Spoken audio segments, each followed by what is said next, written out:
Welcome to the Healing Trauma Podcast, a space for those who are healing from complex and developmental trauma. Introducing your host, Monique Coven, a certified trauma recovery coach, survivor, and thriver. The intent of the podcast is to provide helpful information with insight that can validate, encourage, and support you on your healing journey. You're going to hear stories from other survivors and trauma experts, featuring therapists, coaches, and practitioners. We will open up the conversation on effective trauma healing modalities, practices, and tools. If you are interested in trauma recovery coaching, as well as recommended books and healing resources, head over to www.thehealingtraumapodcast.com. And now, here is your host, Monique Coven. The following episode contains conversations touching on suicide and references to other mental health issues that might act as triggers. Please continue at your own discretion. My guest today is Alexandra Wyman. Alexandra was plunged into grief when her husband died by suicide. The sudden loss of the love of her life left her reeling with unanswered questions. The aftermath of suicide leaves loved ones in a mess of emotions. She's written a book called The Suicide Club, and it shows a way forward through anger, blame, and judgment towards more acceptance and peace. We're going to be talking about different issues relating to this in our conversation. And now, on to the episode.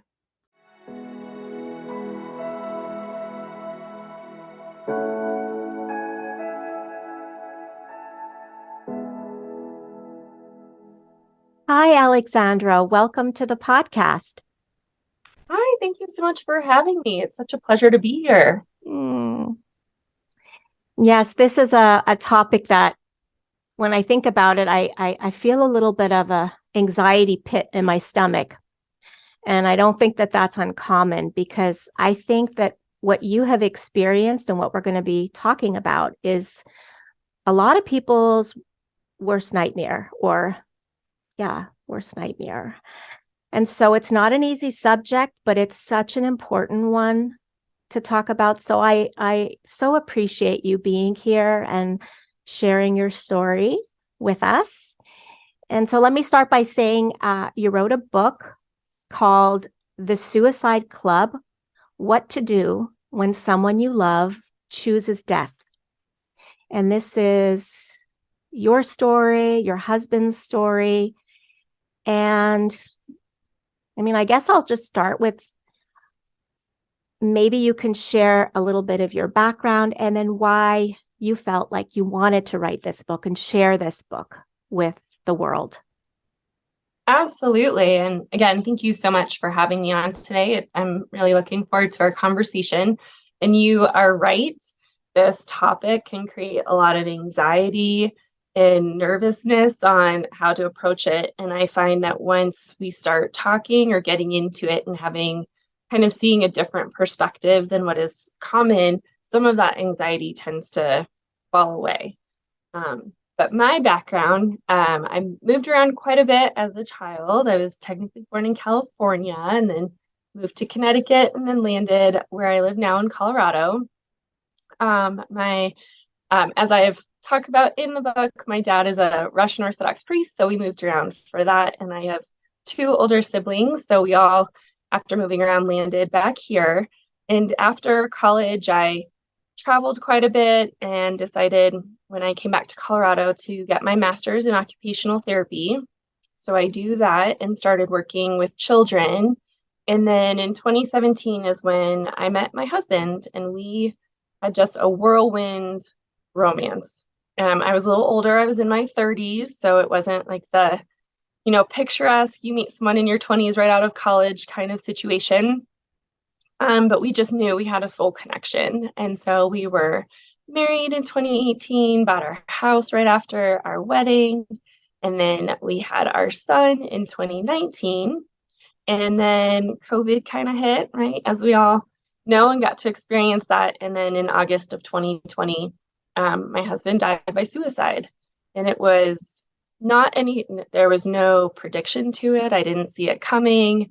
It definitely put a little wrench into our picturesque life. I thought, man, I've checked all the boxes and now everything has been literally just ripped away from me. And at the time, I was gifted some beautiful journals and some prayer books.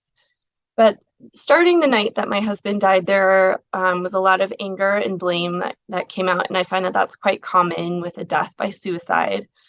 And I didn't have any space or time to really think through what was happening. I just knew that there were people who were asking questions, who were starting to whisper a little bit about wanting to take some legal action. And I thought, how do I walk through this? How do I get through this? And so I started looking up all different resources and didn't really find anything. And I decided I don't want someone to have to go through what I'm going through right now. And that's kind of what encouraged me to start writing, to give an opportunity, a tool or a resource for other individuals. And I'd say some of the resources and tools in the book can relate to anybody who has had a loss, not just by suicide. But really to say, you have to balance the business, you have to balance the emotional journey and grieving, and how do we do that? And so that was kind of the goal, to write a book that I wish existed when my husband died. Yeah.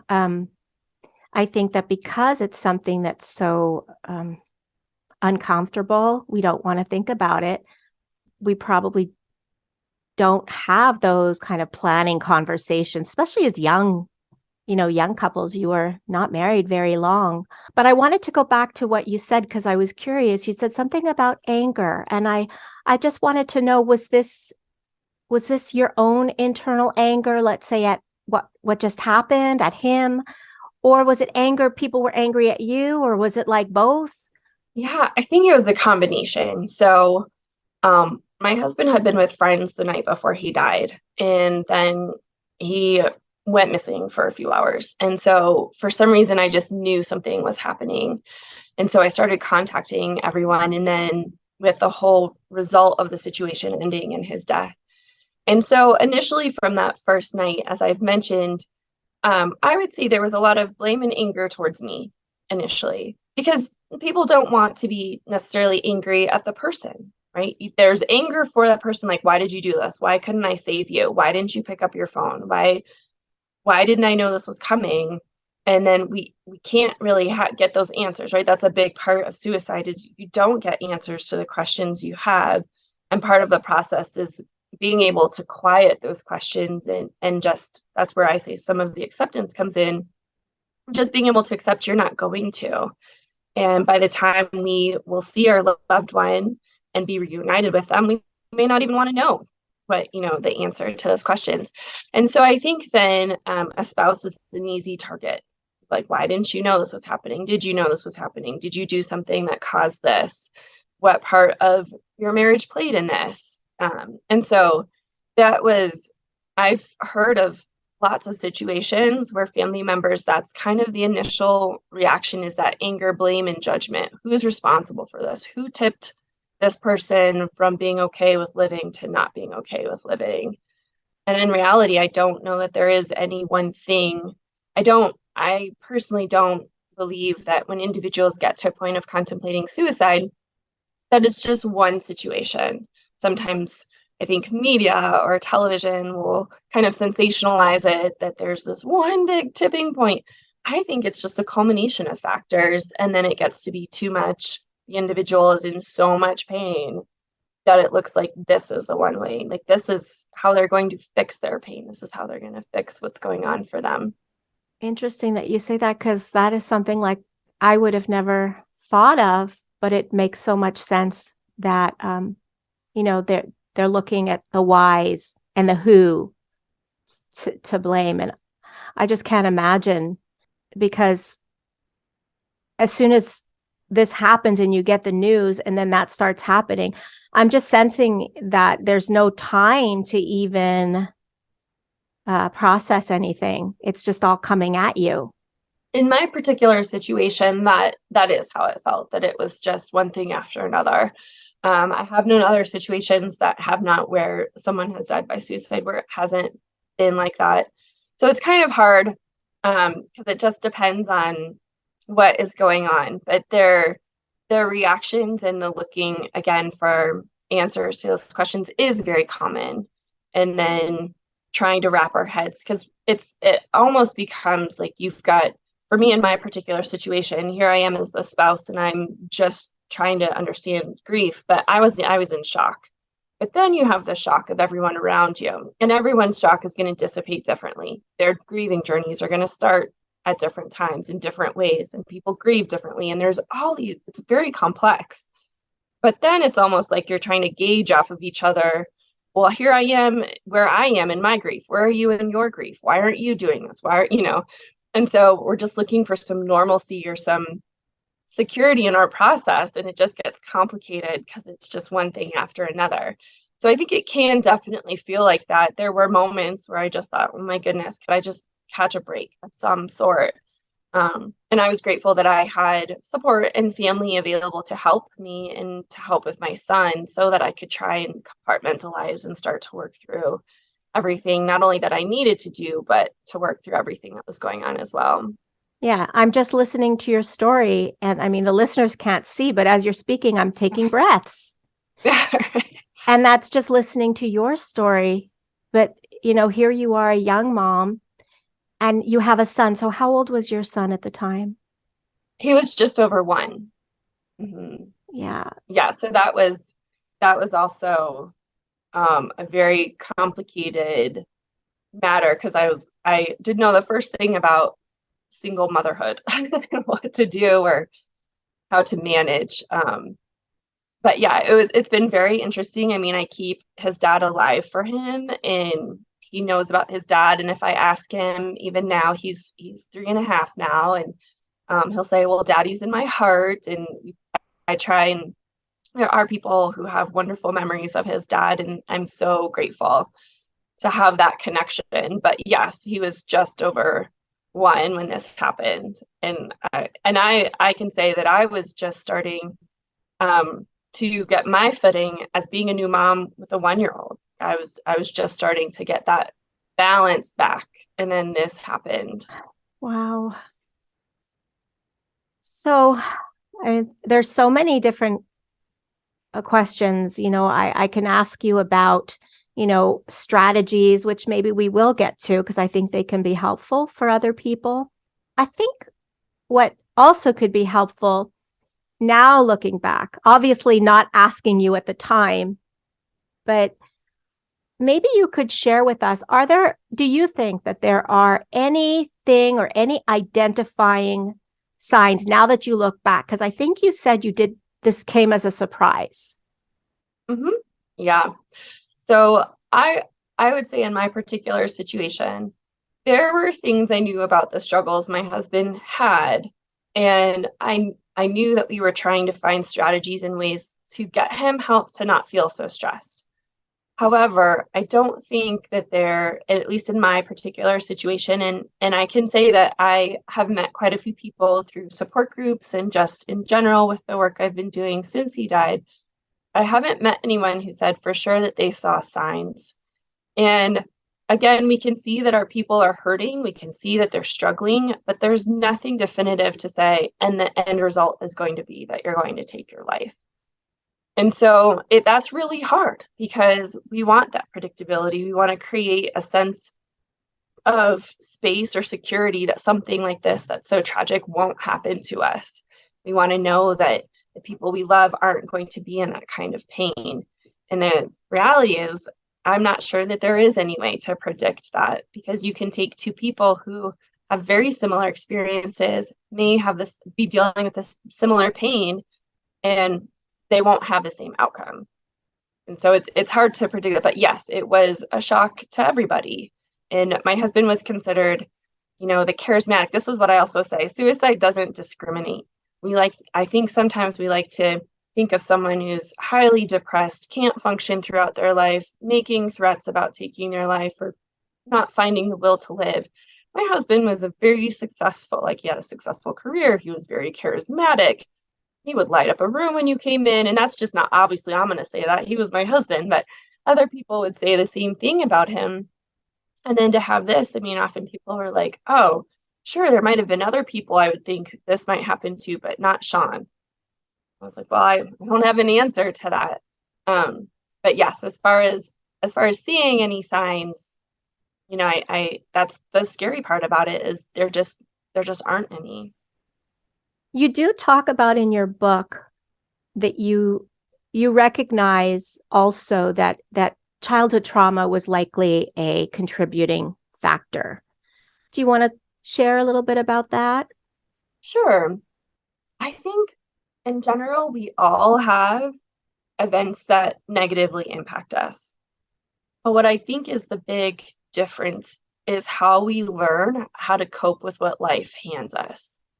And I'll say for Sean and for what he went through, he did have quite a bit of childhood trauma, and it was continuous. So it was, over a series of years, he experienced these negative events. But he also wasn't necessarily taught the healthiest way to cope with that. He wasn't necessarily taught that he knew all about tools. This is what I say. He knew that there were therapists. He knew that he could exercise. He knew that eating impacted. But at some point, he internalized and started to believe, and I say this at a cellular level, I believe the cellular piece of health is huge. And at some point, he fully believed that none of that would work for him because he was broken. And excuse me. And so when I look at that now, I think the change with the healthy coping skills and being able to manage or know that therapy can work for you. Maybe you need to find a different therapist. Exercise can work for you. But for me, I say, like, I went up against years of this, and it's hard when it's so deep into your cells that you truly believe that the experiences you had, that you created them, you're responsible for them, you deserved them, when in reality, that's not the case at all. Yeah, that's so huge what you're talking about. And I think that is something that as we are healing from developmental trauma and repetitive type of trauma that you're talking about, we do take on those beliefs that these things happen to me because something is wrong with me. And we don't realize that that's likely a very early belief that we took on, and we're still believing it. And yeah, it influences everything. And the idea that you're broken, yeah, there's just so much there. So my heart just goes out to him and his suffering, and to you and your suffering, and your son and his family and your family. Yeah. Thank you. So you talked also about tips that, you feel like there's some tips or strategies. Maybe we'll start with strategies that have been helpful for you in your healing journey, things that you found have helped you to begin to heal. Absolutely. And I'll say any tool that I've used, it can change on a daily basis. So something might work one day, and then the next day I was going, there's no way I'm doing this. So I tried to combat this from as many angles as I could, honestly, because I knew I had my son that I had to take care of. And I do encourage people, if you're going through this, to find something that you can latch onto, so that when you're experiencing one of those horrible days where you don't want to get out of bed, you haven't slept, your anxiety is really high, you don't want to eat, but at least there's something that maybe gets you to the shower, maybe gets you to try nibbling something. And for me, that was my son, because I knew I didn't want his life. Our lives have been impacted by this, but I didn't want our lives to be dictated by it. So I had multiple therapists. I had a grief therapist. I actually still work with a grief therapist. I had a therapist who helped me with tapping and really getting to those cellular pieces, those limiting core beliefs that I had. I exercised, I journaled, I journal a lot. Um, I meditated, I read books. I was soaking up every book I could at the time on understanding death, what people were talking about with quantum physics. I mean, I was going down all sorts of rabbit holes. Um, and so I used anything and everything. I screamed, I cried, I would go to the gym and punch a bag, anything that I could to work through the feelings I had versus trying to bypass them. That's something I say it's really important. They're not enjoyable feelings, but we have to work through them. And the release that we get, I've known people who haven't worked through them, and you can see how it impacts their life. And so I'm very big on encouraging people try different things. And if something's not working for you, you don't have to continue. But those were big things where I was every day trying something different just to see if I could work through. And again, not speed up. I wish we could speed up the grief process, but you can't do that either. But at least to have opportunities to work through things. And I'll say one of the biggest things I had to do was actually look inward. A lot of my own core limiting beliefs were triggered throughout this process. And so, for instance, I was a major people pleaser. And so my people pleaser was just like having a party throughout this whole grief journey. And I had to really look inward and understand what messages and projections did I get as a child that created and encouraged the people pleaser in me. And once I could start setting boundaries and really work through that and heal myself, it made it a little easier for me to be more grounded in how I was feeling after my husband died and really take on these feelings instead of I myself tried to bypass them. I was like, I don't need to do this. But again, it just perpetuates feeling awful versus really riding that wave and getting to the other side. Oh, those were so helpful, what you were saying. Yeah. I wanted to write down and I missed it, but you said something about you wanted to identify you and your son, that it did impact you, but it didn't. Could you finish the? Sure. Yeah. That it didn't have to dictate our life. Yes, yes, yes. So you're acknowledging that it impacted, but that it wasn't going to revolve everything around that. Yeah. Absolutely. And a big changing point for me in my grief process was when I got to the point that I realized my son had been alive longer without his dad than with his dad. Even saying that still gets me I'm like teary-eyed now talking about it. But that was a big turning point for me. And I realized that there were certain things and some of those emotions that I was still holding on to, and that it wasn't serving my son and serving me as a mom, because I that was that kind of energy was seeping and available to my son.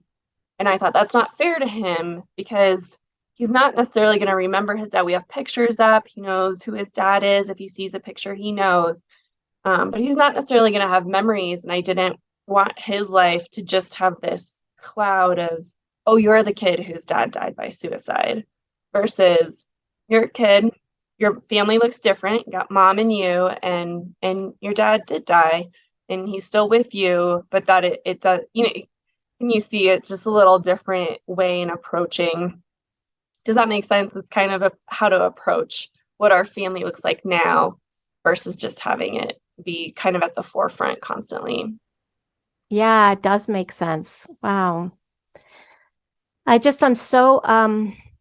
so touched by the love that you have and the empathy for your son, because I think sometimes we can get so caught up in ourselves and our pain. But I love that you're recognizing that you have pain and you have a son that has a life, and, you want to help him and you're helping to shape his life. And I just think that's just so incredible and so beautiful. And yeah. Thank you. Yeah. Yeah. So, maybe you can talk to us about what things have been helpful for you. So you talked about like the exercise and therapy and reading, but are there any things that, we were talking, I think at the beginning about the planning piece that we don't, or the talking about should something happen. Is there anything that you want to share that can help people think about stuff? Yeah, I think sometimes we don't want to think about things we consider negative as though we're going to bring those on. And talking about death isn't, I mean, I can't predict this, so you guys don't hold me to this, but I don't think talking about death means you're going to bring it on.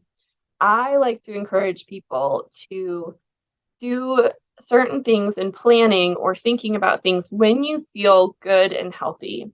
So, for instance, even if separate from kind of the practical things, if you've had traumatic events and you know that you're still working through those, when you're on a good day, right? We tend to wait until we're not feeling well to go seek out the therapist, to start exercising, to change our diet. And I myself still trying to encourage myself and others to, really put things into place when you're feeling good so that when you have those moments where you're a little off, those habits are still already formed, and you just keep going. In regards to some of the other practical things, I'm all for people having wills. Put it down. I mean, there's so much in my situation. My husband did not have a will, and I think that caused a lot of the complications with my particular situation. But have it in writing, have it somewhere so that, people can still try and contest and do all of those things, which are awful, but have that, talk about what would you like if something medically happens to you. If you have children, where would you like your children to go? If you need to talk to an accountant or get some financial affairs or get some life insurance, like do it when you feel good. I mean, it's annoying. Don't get me wrong. It's very annoying. It's bureaucratic. There's paperwork. There's things you have to do, but it'll make things so much easier because when someone dies, it's very emotional. I don't understand why we have to go through all that we do and looking at estates and reading wills and doing all that as early as we do after someone passes, because we're still in a heightened emotional state. And depending on how someone died, you can still be in shock. And then you're making decisions, but your body is still trying to protect you. So I highly suggest and encourage people to think about those things and have them in place, and just let your loved ones know this is where you can find that information so that there are no questions. It's all figured out, and it kind of takes the pressure off of making those decisions, especially when you're in that emotional state. That is such good advice, really. And I think that younger couples or younger families may not think about that. So it's good to think about it on a day that you're feeling good or okay. Yeah, that's really good. All right. Well, I'm just thinking if there is anything else that maybe that you want to share before we close that you think is important. Yeah, I mean, first, I just so appreciate having the time with you. And really, I think if we can shift and understand that someone who gets to this point, their death is, while the manner of their death is different, their pain is no different than someone else who is dealing with disease. And it's just not tangible, it's not visible, and we don't necessarily have the clues that someone is hurting. And I think when we can shift that mindset, we really can approach people who die this way with more love and compassion. And I think that's really what my goal is, to try and help us all shift that mindset, to understand that these people didn't do this to us. They didn't die to hurt us. They died because they thought that they were a burden and that this was a way to end their pain. And I think when we can take ourselves out of the equation, we can have more of that love and compassion for these individuals. Did it take you time to come to that place? Oh, or did absolutely. you feel that? Okay. I mean, I will say that the day that he died, someone said, how could he come to this decision? And I knew the pain he was in. I just didn't know that this was going to be his out. But yes, it took a long time for me even to separate myself, because for a long time I was I had my own questions around it. But once I was able to separate myself from him and understand what he was really going through, then I was like, oh, okay, no, you need some more love and compassion. And this just came to me too about support groups. So did you find support groups for people in your situation helpful? Yes, absolutely. So locally here in Colorado, we have what's called a Heartbeat, our Heartbeat support groups. I know that nationwide there are suicide support groups. And absolutely, because just I think loss support groups can be really great. And I was actually invited to a grief group initially, and I declined at the time because I needed to be around people who had the same shock and loss that I did in order to create that comfort. It's an unspoken understanding when you walk in and you just know that people had the same loss. You don't have to explain yourself. They're not asking questions. They're not wanting to know, how did it come to this? They just understood. I'm a very big proponent of seeking out support groups from any loss that you have, to have that just so that you can have that camaraderie, because grief can feel very isolating and very lonely. And having a support group or people to reach out to is very important. That's great. Thank you so much. All right, Alexandra. So I'm going to put your book in the show notes. It was a really, really good book, got me thinking as well. And I thank you so much for coming on here and sharing your story. I really do. Thank you so much for your time. It's been a pleasure speaking with you today.